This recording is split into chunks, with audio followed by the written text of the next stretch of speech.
Well, my partners were almost not making it, but one way or the other, they made it here. So let me just quickly introduce the guys. Will be here from start to finish. Wale Adigun joins us by popular demand, as we always say, on Thursday. And of course, the Super Eagles media officer, that's Tony Bitoye. We'll leave details for later. I know you guys went through a lot, but let me welcome you to the show. Thank you, Yemi. And Wale? It's good to be here once again. Traffic or no traffic, the show has to go on. And we're happy to be here. Okay. All right, let's quickly get you up to speed with what is currently going on at the African Nations Cup. Matches have been played today. One is currently going on as we speak. And true to form, the Teranga Lions of Senegal seem to be proving everybody right. Well, Algeria, a lot of hype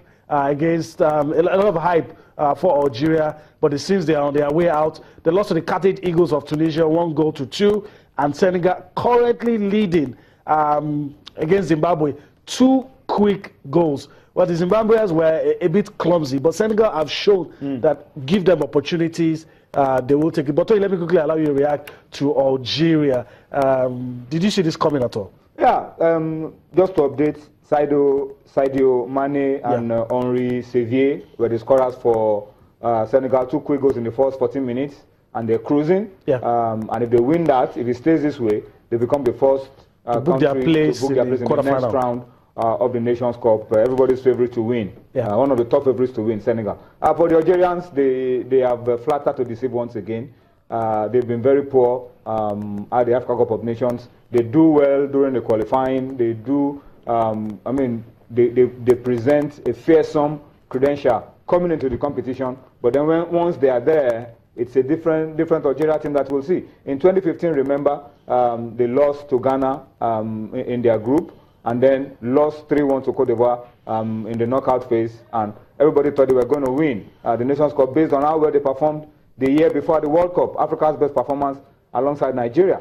But they just flatter to deceive, and they've done it again.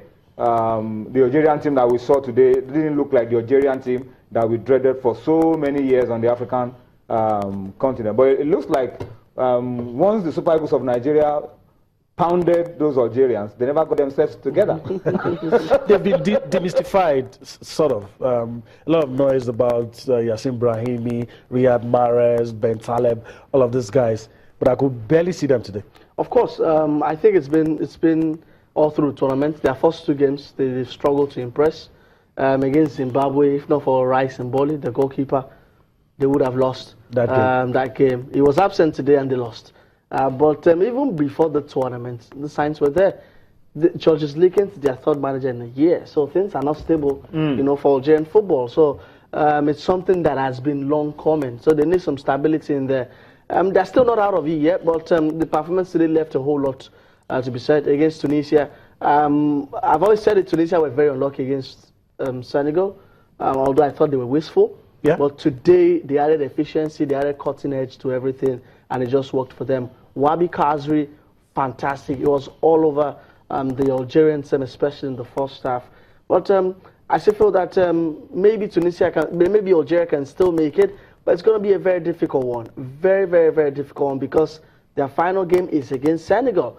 Although Senegal might have booked their qualification ticket, but also they want to go into the quarterfinals with momentum and also confidence. So Algeria might just realize that their tournament is over, and it will be a big shame that a talented side that's got the current African Footballer of the Year, Slimani, you can go on and on. Like you mentioned, will not be able to get out of the group. And I just hope that this bad luck. I don't want to be so negative here, but I hope this bad luck continues till we wrap up the World Cup qualifiers. But also, I was having a chat with you before coming to the studio, and they said, hey, we're not getting that ticket in August. We're getting it in August 2017. So, let's look at this scenario. It looks like the Teranga Lions probably have just done enough to take that ticket. But before we go to tomorrow's matches, let's not jump the gun. The game I said it looks like. Okay. It looks like.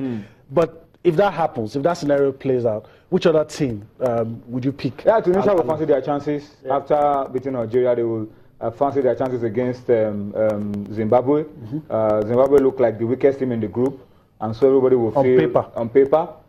They will feel that they can get the point that they need. And their destiny in their own hands. Yeah, they will need a point in that game because Algeria have only 1 point, and they will be going up against the group leaders, Senegal. But then the fact that Senegal have already qualified could take a few things out of the competitive edge in that game for Algeria. Anything can still happen in that group, really. So we still wait until the final day to see what will be happening. But Senegal will be doing themselves a lot of favor if they keep it this way, keep another 3 points in the bag. 6 points will be good enough for them, and then it will leave Algeria and Zimbabwe on the verge of crashing out. Let's take a look at tomorrow's matches at the ongoing African Cup of Nations. That will be Group C, matches that will be played. And Ivory Coast, that's Côte d'Ivoire, will be playing, surprise, surprise, against the group leaders, Congo DR, and Morocco and Togo will, slug it out. Let me quickly come to Wale. These two matches, I know you're not a betting person, but how do you think these games will go? Nothing is cast in stone yet. Ivory Coast didn't impress me on opening day of action, despite they also star cast. Wilfred Zaha, Jonathan Kogia. It's a star cast side. They've got balance defensively and offensively, but against Togo, it just didn't happen for them. In fact, probably I think in the first half they had only 1 shot on target. But this is a DR Congo side that played smash and grab against Morocco. Morocco dominated that game. DR Congo just got the goal. And I've said it, that this tournament might be decided by who takes the chances most. It's not about how well you play. It's about those chances, about your cutting edge. DR Congo will be going to on confidence. I think a draw. I see a draw in here. I don't think DR Congo will win this one. And just like Ivory Coast also, I think just like Algeria, I think we saw this coming too. Maybe you didn't because of the big name, they're defending champions. But in qualifiers, Ivory Coast only won a game.